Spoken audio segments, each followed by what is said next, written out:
I sat in my car in the bank parking lot, hands shaking on the steering wheel, staring at the document the loan officer had just slid across her desk. My name wasn't on it.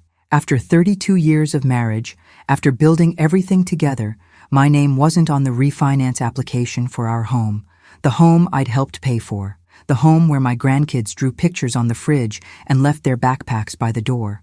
Tom had filed it 3 weeks ago without telling me.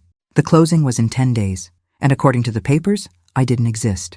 How do you stay calm when you realize the person you trusted most has been erasing you? How do you protect what you've built when your own family thinks your work doesn't matter? And how do you keep access to your grandchildren when their father, your son, is married to a woman who's already started limiting your visits because you cause drama? If this story has already touched your heart, subscribe now, leave a like, and tell me in the comments what city you're watching from. Let me go back 6 months to when everything still felt solid. Tom and I had been married since I was 23.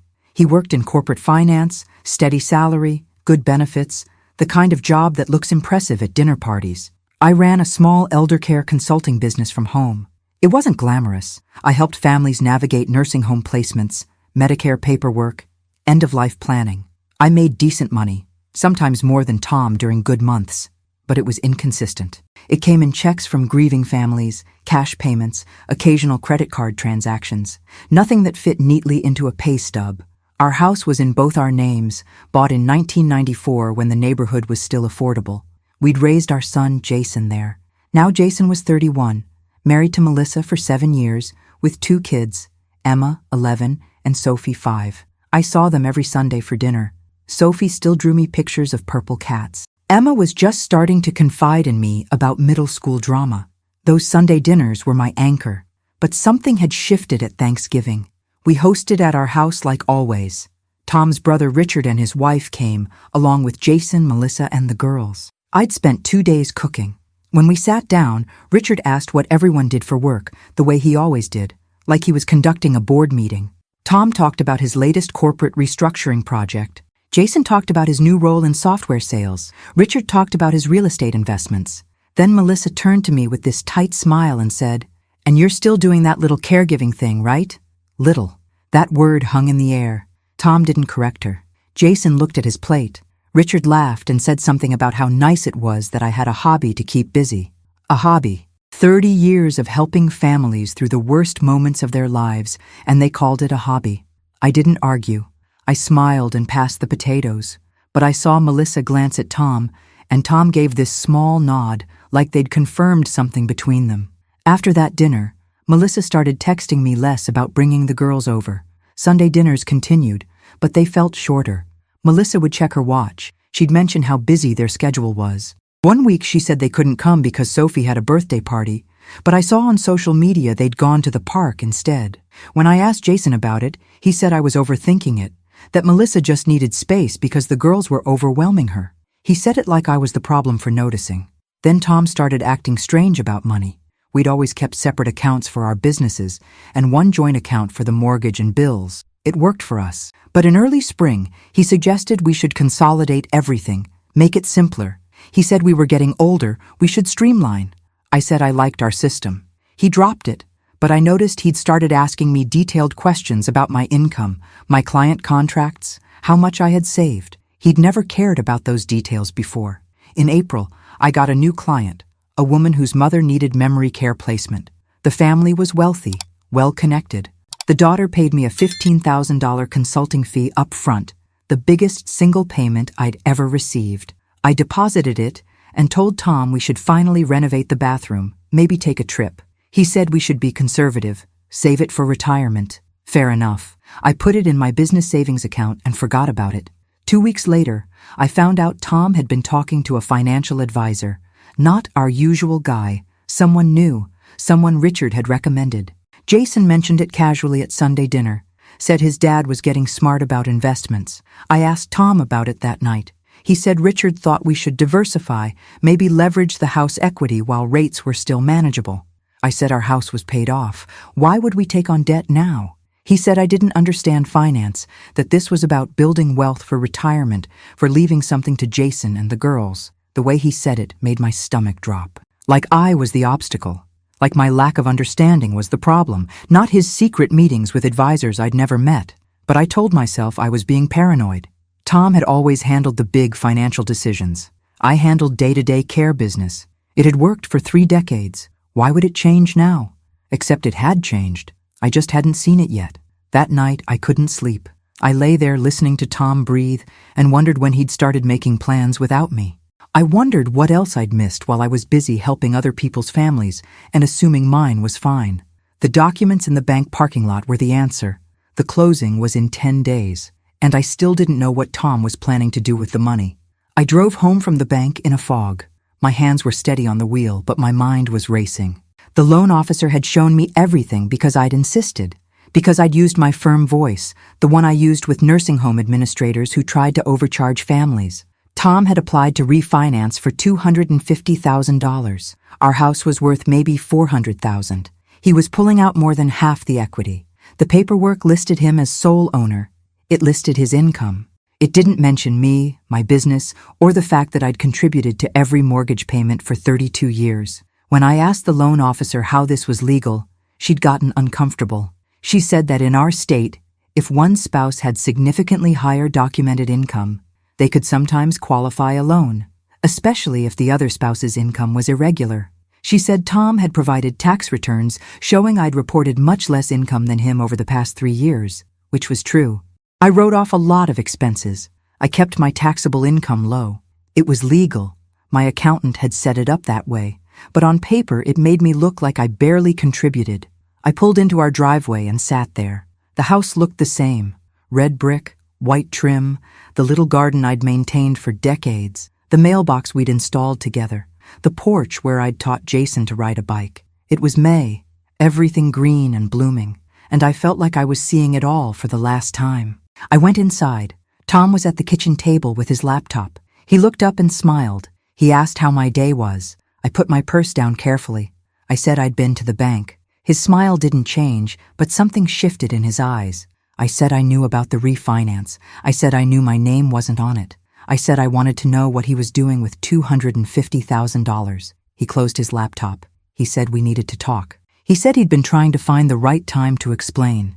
He said Richard had an investment opportunity, a commercial property development that would triple our money in 2 years. He said it was a chance to secure our retirement, to leave something real for Jason and the girls. I asked why he hadn't told me.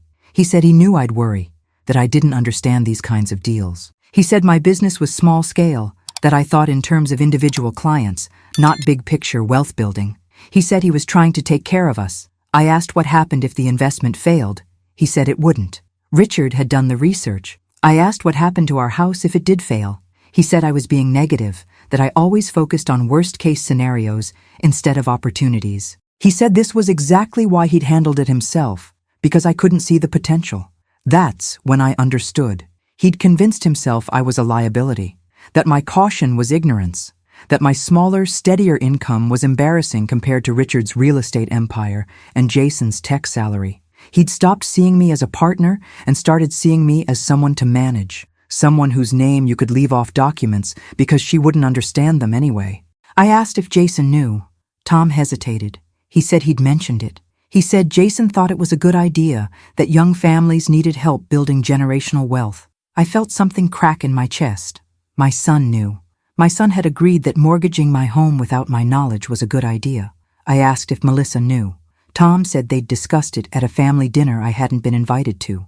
Richard and his wife, Jason and Melissa, Tom. They'd all sat around someone's table and planned this while I was probably home working, helping someone's grandmother transition to hospice, completely unaware that my own family was deciding my future without me. I asked Tom point blank, was I going to lose my house? He said not if the investment worked. He said I needed to trust him. He said I needed to stop being so emotional and think logically. Emotional. That word landed like a slap. I went upstairs. I sat on the edge of our bed and stared at the wall I'd painted. In the house I'd cleaned and maintained and loved. I thought about my business savings, about the $15,000 I'd been so proud of. I thought about my client files, my reputation, the families who trusted me. I thought about Emma and Sophie, and the way Melissa had been pulling them away, bit by bit, like she was preparing for something, like she already knew I was about to become the family problem. My phone buzzed. A text from Melissa. Can't do Sunday dinner this week. Girls have plans. No apology, no reschedule offer. Just a cancellation, sent at 8:30 on a Thursday night. I texted back asking if everything was okay. 3 dots appeared, then disappeared. No response. I called Jason. It rang 4 times and went to voicemail. I didn't leave a message. I sat there holding my phone and realized I was already being erased. Slowly, politely, but deliberately. The next morning, I called my friend Linda, who'd been a family law paralegal for 20 years before she retired. I asked her if I needed a lawyer. She asked why. I told her everything. She was quiet for a long time. Then she said, "Honey, you need more than a lawyer. You need copies of everything. Bank statements, tax returns, the deed, mortgage documents, everything. You need to know exactly what you own and what you owe before he closes that loan." I said the closing was in 9 days. She said, "Then you have 9 days to decide if you're going to stop it or protect yourself after it happens." I asked how I could stop it. She said I could file an objection with the title company, claim an ownership interest, force them to delay until we resolved it. But that would mean going to war with my husband. It would mean admitting the marriage was broken. It would mean Jason and Melissa would have to choose sides, and I already knew which side they'd choose. I spent the weekend gathering documents. I went through our file cabinet, our safe, every drawer in Tom's office. I made copies of everything. The original deed showing both our names, mortgage statements, tax returns, bank records. I found the investment proposal Richard had given Tom. It was flashy, full of projected returns and market analysis, the kind of thing that looked impressive if you didn't read the fine print. The fine print said returns were speculative. It said the development timeline could extend up to 5 years. It said initial investors bore the highest risk.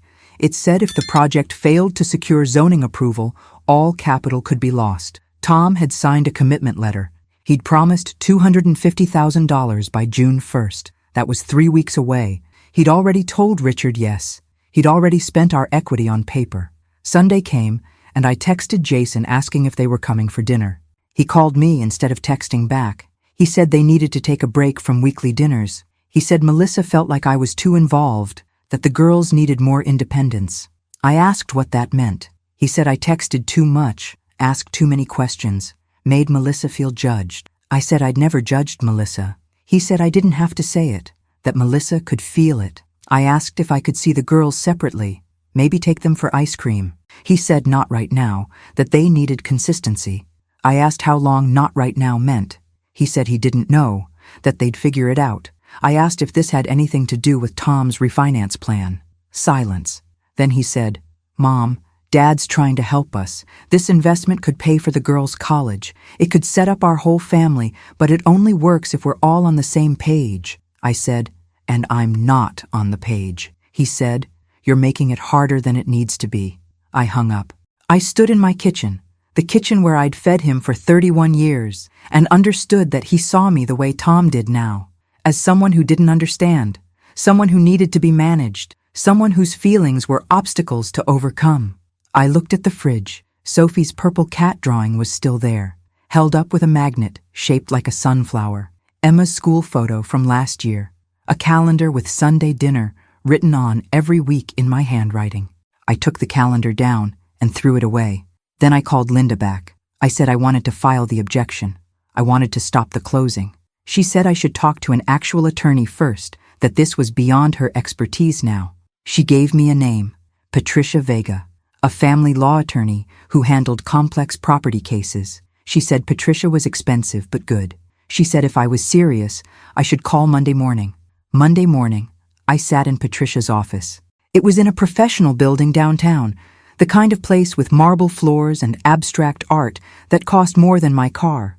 Patricia was maybe 60, gray hair in a neat bun, reading glasses on a chain. She listened to everything without interrupting. Then she pulled out a legal pad and started writing. She said I had 3 options. Option 1, do nothing. Let the refinance close, protect myself with a post-nuptial agreement that clarified my share of assets. Option 2, file an objection, stop the closing, force Tom to either get my consent or abandon the loan. Option 3, file for legal separation, freeze all assets, and untangle everything through the courts. She said option 1 was cheapest and fastest, but left me vulnerable if the investment failed. Option 2 would cause a major fight, but might force Tom to negotiate. Option 3 would end my marriage. I asked what she recommended. She said, "What do you want your life to look like in a year?" I didn't have an answer. I sat there in her expensive office and realized I'd spent 30 years building a life I thought was solid, and I couldn't picture it anymore. I asked what would happen to my relationship with my grandkids if I fought this. Patricia said, "That depends on your son. But if you're already losing access, fighting might not make it worse. And if you don't fight, you're teaching your granddaughters that women should stay quiet when men make decisions about their lives." That hit me hard. Emma was 11, Sophie was 5. What was I teaching them by disappearing? I told Patricia I needed time to think. She said I had 6 days until closing. She said if I wanted to file an objection, she needed to do it by Friday at the latest to give the title company time to process it. I said I'd call her by Thursday. I left her office and sat in my car in the parking garage and cried for the first time since this started. That week, Tom acted like everything was normal. He asked about my day. He told me about work. He mentioned that Jason and Melissa were thinking about a vacation this summer. Maybe we could watch the girls. I said I thought the girls needed independence. He looked confused. I said Melissa had told Jason I was too involved. Tom said that was just Melissa being sensitive, that it would blow over. I asked if he'd told Jason to cut me off as part of this investment plan. He said I was being paranoid. He said Melissa had her own opinions, that he couldn't control what she thought. But he didn't deny talking to them. He didn't deny that they'd all discuss this together. I asked him again what would happen if Richard's investment failed. He said I needed to stop catastrophizing. He said Richard had never lost money on a deal. I said there's always a first time. He said I was being unsupportive. He said after everything he'd done for this family, I should trust his judgment. Everything he'd done. Like I'd done nothing. Like my 3 decades of work, my contributions, my care were invisible. I went to bed early. I lay there in the dark and thought about trust. I'd trusted Tom with our finances. I'd trusted Jason to value me as his mother. I'd trusted that love meant partnership. But trust without transparency is just control with better marketing. I got up and went to my office. I opened my laptop and started documenting everything. Every conversation. Every text from Melissa. Every evasion from Tom. I wrote down dates, times, what was said. I saved everything to a cloud drive Tom didn't know about. If I was going to fight, I needed to be ready. And if I wasn't going to fight, I needed to remember why I chose to surrender. Wednesday afternoon, Melissa posted photos on social media from Emma's soccer game. I hadn't known there was a game. I texted Jason. No response. I called. Voicemail. I drove to their house. Melissa's car was in the driveway, but no one answered the door. I stood on their porch, the porch I'd stood on 100 times before, and felt like a stranger. I left a note in the mailbox. I love you. I miss the girls. Please call me. I drove home and found Tom in the kitchen with Richard. They were looking at papers spread across the table. Investment documents, timelines. Richard saw me and smiled his big salesman smile. He said, "There she is. Tom said you had some concerns. I wanted to walk you through the numbers myself, show you how solid this is." I looked at Tom. He wouldn't meet my eyes. I said, "You told him I was the problem." Richard laughed. He said, "Not a problem, just cautious." That's good.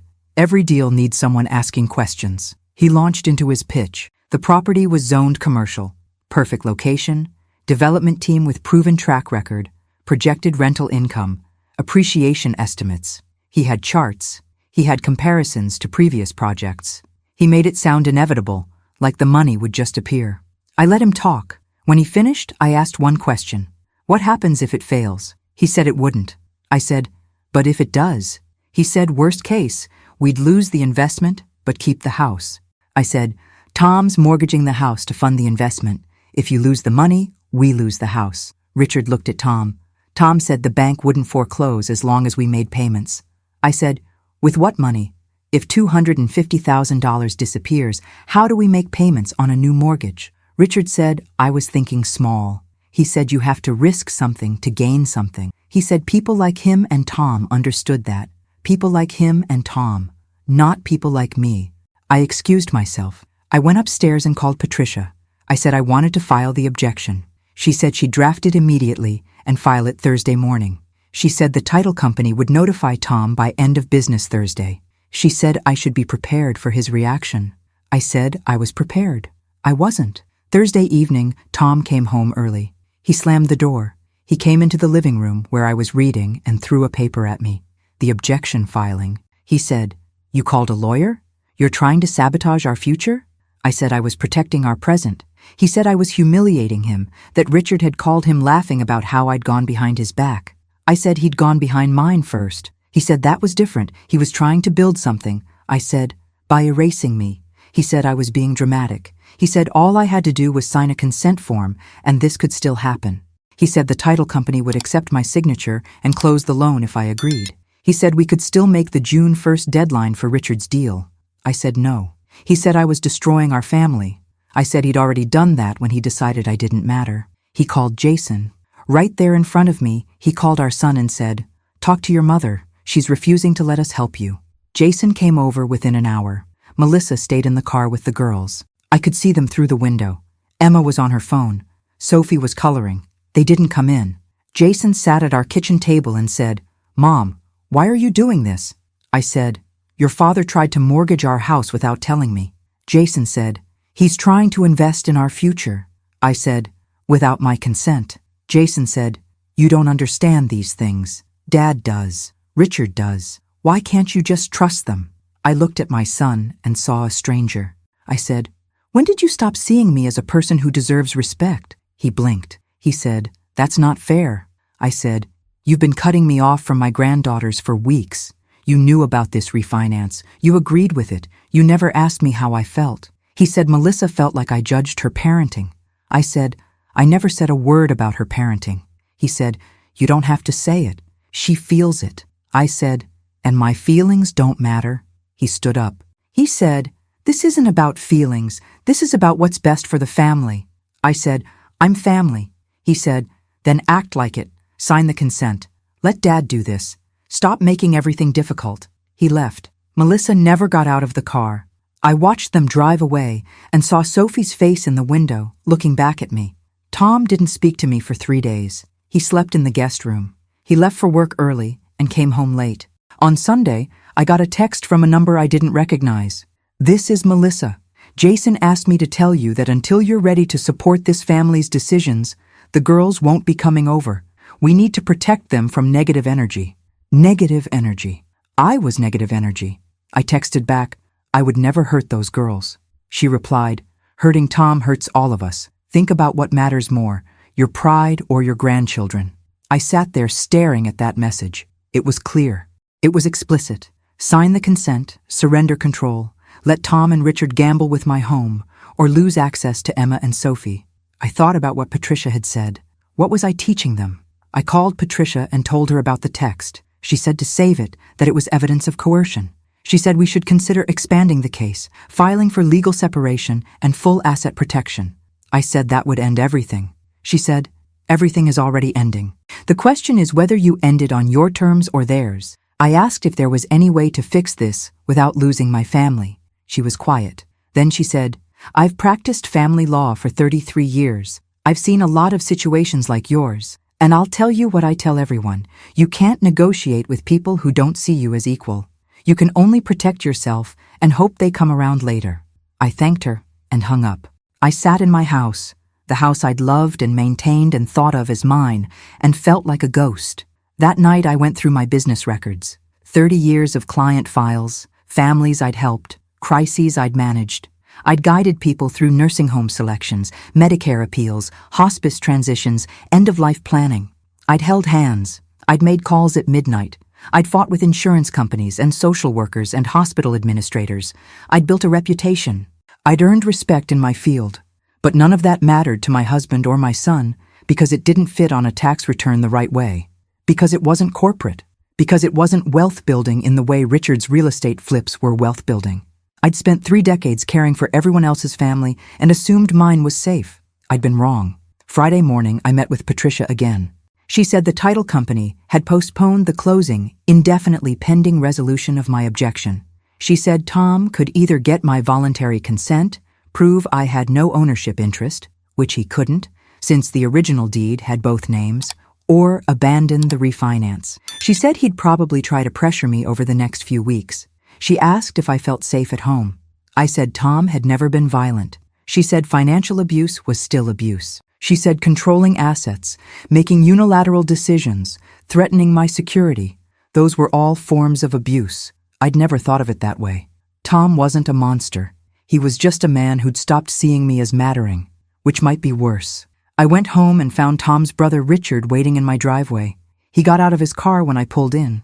He said we needed to talk. I said I had nothing to say to him. He said he'd invested time and credibility into this deal, that he'd promised his partners Tom's share, that I was making him look unreliable. I said that wasn't my problem. He said, "You don't understand what you're costing this family." I said, "You mean what I'm costing you?" He stepped closer. He said, "Jason's kids could have had everything. College paid for, down payment on a house, security, but you're too stubborn to see past your own ego." I said, "My ego? You want me to risk my home for your business deal and you're calling it my ego?" He said Tom had been a fool to marry someone who didn't understand ambition. He said I'd always been dead weight, that Tom had carried me for years. He said I should be grateful Tom was still trying to include me at all. I looked at this man who'd sat at my Thanksgiving table, who I'd fed and tolerated for 3 decades, and something in me snapped, not into rage, into clarity. I said, "Get off my property." He said, "It's Tom's property too."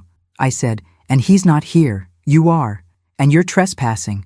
Leave now or I'll call the police." He laughed. He said, "You're really going to destroy your family over this?" I pulled out my phone and dialed 911. He got in his car. He said, "You'll regret this," and drove away. I canceled the call. I went inside and locked every door. Then I sat down and cried until I couldn't breathe. That weekend was the longest of my life. Tom came home Saturday morning and said we needed to talk like adults. I said I was listening. He said he'd spoken to Richard, to Jason, to the title company, to his financial advisor. He said everyone agreed I was being unreasonable.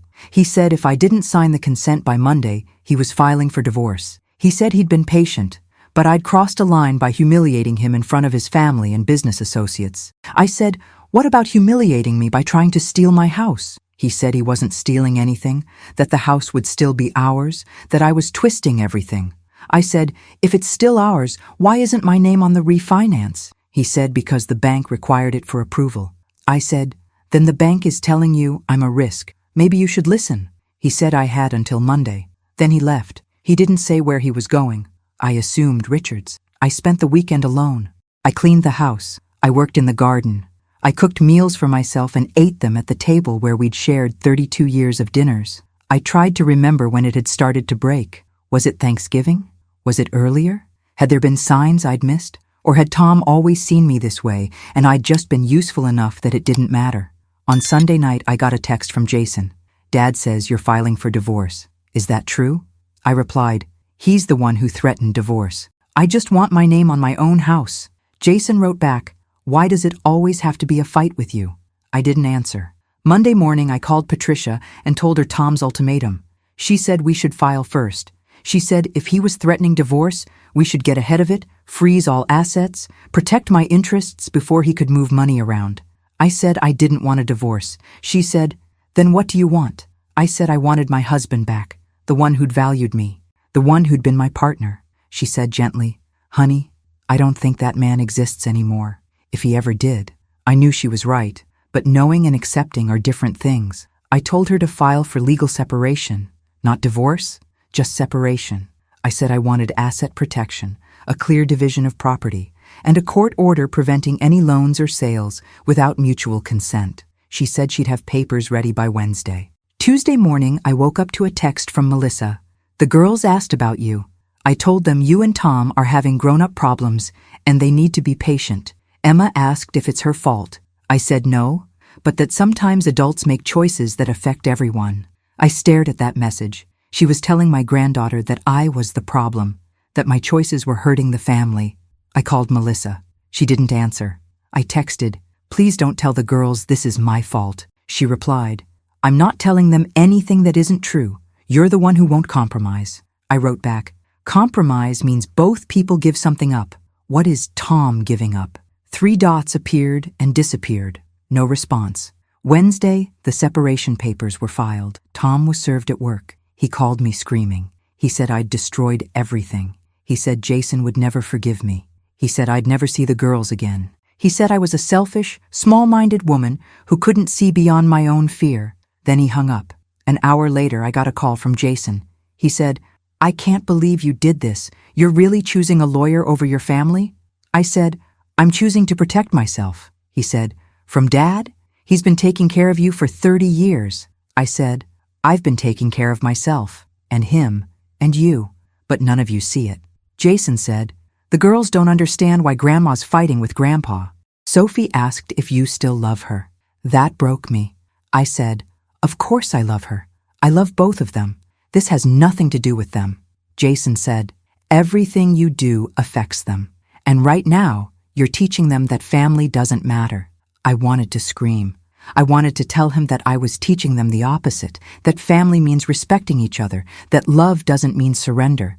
But he wouldn't have heard it. So I just said, "Tell Sophie I love her more than anything, and I'll see her as soon as I can." He said, "That might be a long time, Mom," and hung up. I sat there holding my phone and understood that I'd lost them. Maybe temporarily, maybe forever. But right now, in this moment, my son and my granddaughters were gone. The price of protecting myself was everyone I loved. The next 2 weeks were a blur of legal motions and cold silence. Tom stayed with Richard. Patricia filed an emergency motion to prevent any asset transfers. The court scheduled a hearing for the first week of June. I went to work. I saw clients. I helped a family transition their father to memory care. I negotiated with a hospital about a disputed bill. I did my job because it was the only thing I still knew how to do. At night, I came home to an empty house and tried not to think about Sophie's purple cats or Emma's school photos. I took their pictures off the fridge. It hurt too much to see them. Then something strange happened. One of my longtime clients, a woman named Margaret, whose mother I'd helped place in assisted living 3 years ago, called me. She said she'd heard I was going through a difficult time and wanted to check on me. I asked how she'd heard. She said her daughter-in-law went to the same church as Melissa, that there was talk. I asked what kind of talk. Margaret hesitated. Then she said, "They're saying you're unstable, that you're trying to steal your husband's money, that you've turned against your family." I thanked her for telling me. She said, "For what it's worth, I know you, and I know you wouldn't do something like this without good reason. If you need someone to vouch for your character, you call me." I started getting similar calls. Other clients, former clients, people I'd worked with over the years. Some were just checking in. Others had heard rumors and wanted to know the truth. I realized Melissa and Tom and probably Richard were running a campaign. They were telling people I was the problem, that I was irrational, that I was destroying a good family over nothing. It was strategic. If I looked unstable, if I looked like the aggressor, then Tom looked like the victim. And in a community where reputation mattered, looking like the victim meant everything. I called Patricia and told her. She said it was textbook financial abuse. Control the narrative, isolate the target, make them look crazy. She said we should document every instance. She said it might be relevant in court. The hearing was on June 5th. I wore a navy suit and my grandmother's pearl earrings. I sat on one side of the courtroom with Patricia. Tom sat on the other side with his attorney, a man in an expensive suit who looked like he played golf with judges. Jason sat behind Tom. Melissa wasn't there. Someone had to watch the girls. The judge was a woman in her 50s with sharp eyes and no patience for nonsense. She reviewed the filings. She asked Tom's attorney to explain why Tom had attempted to refinance without his spouse's knowledge. The attorney said it was a misunderstanding, that Tom had intended to inform me, but the timeline had been tight. The judge asked if I was on the original deed. The attorney admitted I was. The judge asked if Tom had any documentation showing I'd agreed to be removed from the title. The attorney said no, but that my income irregularity had made it necessary for approval. The judge turned to me. She asked if I'd consented to the refinance. I said no. She asked if I'd been informed before the application was submitted. I said no. She asked if I wanted my name removed from the property. I said absolutely not. The judge looked at Tom. She said, "Mr. Harrison, you attempted to take a $250,000 loan against a property you jointly own without your spouse's knowledge or consent. "Can you explain why you believed this was legal?" Tom said he'd been advised it was possible if his income qualified. The judge said, "Possible and legal are not the same thing. Your wife has an ownership interest. You cannot encumber that interest without her agreement." Tom's attorney argued that the investment was in the family's best interest, that I was being obstructive. The judge said, "Best interest according to whom?" The attorney said according to financial experts and family members who understood wealth building. Patricia stood up. She said, "Your Honor, my client has been a successful small business owner for 30 years. She has contributed equally to this household. The characterization of her as financially ignorant is both inaccurate and insulting." The judge agreed. She said, "I'm issuing a temporary order freezing all refinancing attempts and asset transfers pending a full hearing on property division. If you wish to pursue this investment, Mr. Harrison, you'll need to use funds that are unequivocally yours alone. This hearing is continued for 60 days to allow both parties to submit full financial disclosures." Tom's face went red. His attorney tried to argue. The judge cut him off. She said, "60 days, and Mr. Harrison, I strongly suggest you consider marriage counseling. This level of financial decision-making without spousal input suggests a fundamental breakdown in communication." She dismissed us. Tom stormed out without looking at me. Jason followed him. I stood there shaking. Patricia squeezed my shoulder. She said, "That was a good outcome." She saw through them. I said, "I just protected my house. I lost my family." She said, "You don't know that yet, but I did know. Because when I got to my car, there was a note under the wiper, Jason's handwriting. You humiliated Dad in front of a judge. The girls are asking questions I can't answer. Until you're ready to fix this, stay away from us." I drove home and sat in my driveway and cried until my throat was raw. I'd won in court. I'd lost everything that mattered. The next week was silent. No calls, no texts.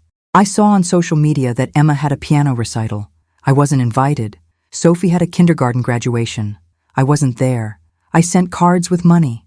I didn't know if they received them. I worked. I saw clients. I came home to an empty house. Tom didn't come back. I heard through mutual friends that he was staying with Richard, that they were furious, that Richard's deal had fallen through because Tom couldn't come up with the investment by the deadline. Part of me felt vindicated. Part of me felt sick. I'd been right about the risk, but being right had cost me my son and my granddaughters. Then in late June, I got a call from Margaret, the client who'd checked on me weeks ago. She said her daughter-in-law had something to tell me, something she'd overheard at church. I met them at a coffee shop downtown. The daughter-in-law, Ashley, was nervous. She said Melissa had been talking to a group of women after services, telling them about the family situation. She said Melissa had said that I'd always resented Tom's success, that I'd been jealous of Jason's marriage, that I'd tried to control the girls, and when Melissa set boundaries, I'd lashed out. She said Melissa had told them I was spending money on lawyers to punish Tom for being a good provider. Then Ashley said, but the part that bothered me was when Melissa said, "We're just waiting for her to give up. She'll run out of money for lawyers eventually, and then we can move forward." Move forward, like I was a temporary obstacle. I asked Ashley if she'd be willing to write down what she'd heard. She said yes. I called Patricia. I told her everything. She said, "This is good. This shows premeditation. They're not trying to reconcile. They're trying to wait you out." I said, "What do I do?" She said, "We go back to court. We present evidence of financial coercion and parental alienation. We force them to negotiate in good faith or face consequences." I said, "I don't want to hurt Jason." She said, "Jason is an adult who made choices. You're not responsible for protecting him from the consequences." The full hearing was scheduled for August 15th. In the meantime, I kept working. I kept living. I started seeing a therapist, a woman who specialized in family trauma. She helped me understand that I'd been conditioned for years to prioritize everyone else's comfort over my own boundaries. She said Tom hadn't suddenly become controlling. I'd just finally stopped accepting it.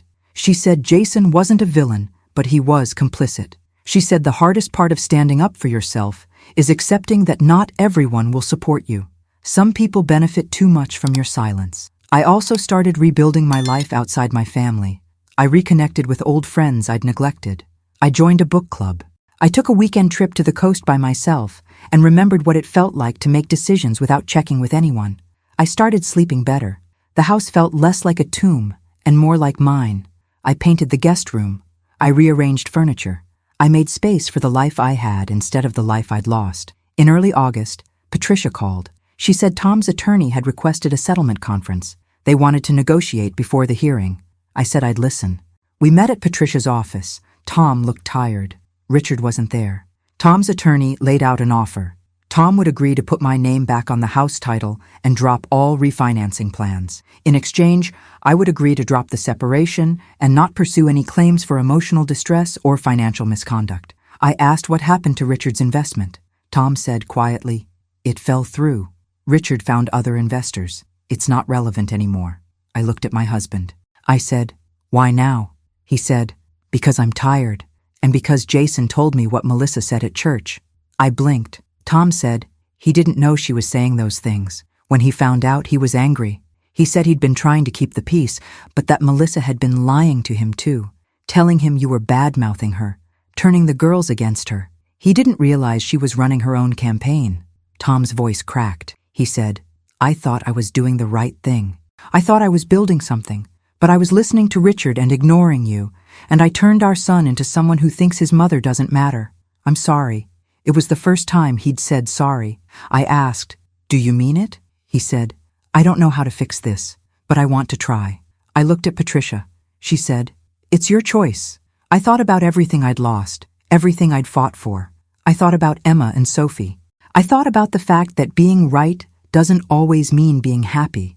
I said, "I'll agree to drop the separation, but I want a post-nuptial agreement that clearly defines our assets and requires mutual consent for any major financial decisions. And I want family counseling.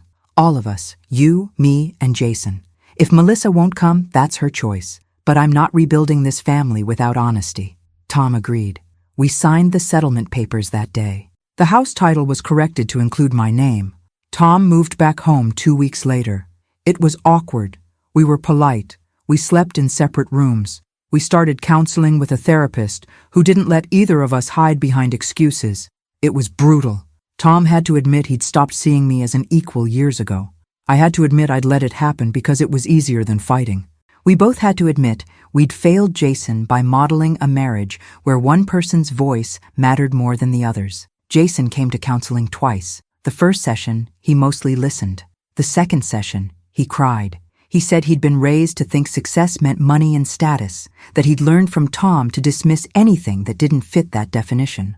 He said Melissa had fed into that because she wanted the investment to work. They were drowning in credit card debt and student loans, and the promise of easy money had made them desperate. He said he was sorry for cutting me off from the girls, that he'd let Melissa convince him I was the problem because it was easier than admitting he'd been wrong. I asked if I could see Emma and Sophie. He said yes, but that it would take time. Melissa was angry about the settlement. She felt like I'd ruined their financial opportunity. Jason said he was working on it, that they were in counseling too. I said I'd wait, and I did. In September, Jason brought the girls over for Sunday dinner. Just the three of them. Melissa stayed home. Sophie ran to me and hugged me so hard I couldn't breathe. Emma was more cautious. She said, "Grandma, are you and Grandpa okay now?" I said, "We're working on it." She said, "Mom said you were being difficult." I said, "Sometimes adults disagree about important things. It doesn't mean anyone is bad. It just means we have to figure out how to respect each other." We ate dinner. We talked about school and piano and soccer. Sophie showed me a drawing of a purple cat. She said she'd made it for me weeks ago, but Mom said she couldn't give it to me yet. I taped it to the fridge. When they left, Jason hugged me. He said, "I'm sorry, Mom, for everything." I said, "I know. Me too. It wasn't perfect, but it was a start. Now it's January. Tom and I are still in counseling. We're not who we were. Maybe we never will be. But we're learning to talk to each other like people who matter equally. I still run my business. Tom went back to work. Richard doesn't come around anymore. Jason and Melissa are still together, still in debt, still figuring it out. I see the girls twice a month. Melissa is civil but distant. I don't push. Emma asked me last week what I do for work. I told her I help families take care of people they love when things get hard. She said, "Like what you did for us." I said, "Sort of." She said, "That's cool, Grandma." I kept Sophie's purple cat drawing on the fridge. Next to it is a new calendar with family dinner written every other Sunday in my handwriting. It's not every week. It's not perfect, but it's honest. And I'm teaching my granddaughters that a woman's voice matters, that standing up for yourself isn't selfish, that love doesn't mean disappearing. Tom asked me last week if I forgave him. I said I was working on it. He said, "That's fair. We're building something new, not what we had. Something harder, but more real." I still have the documents from the court case in a file in my office. Sometimes I look at them and remember what it cost to say no, to stop a closing, to stand in a courtroom and tell the truth. I remember Richard's face when the judge ruled against Tom. I remember Jason's note on my windshield. I remember the weeks without my granddaughters. But I also remember Margaret and Ashley and the clients who vouched for me. I remember Patricia saying, "You can't negotiate with people who don't see you as equal." I remember the moment I decided I mattered. If this story has touched your heart, subscribe now, leave a like, and tell me in the comments what city you're watching from. That helps us keep sharing stories of strong women, families, and the unexpected turns of life. Remember, this is a dramatized fictional story for entertainment only. It does not provide legal, medical, or financial advice. Viewer discretion is advised. See you in the next video.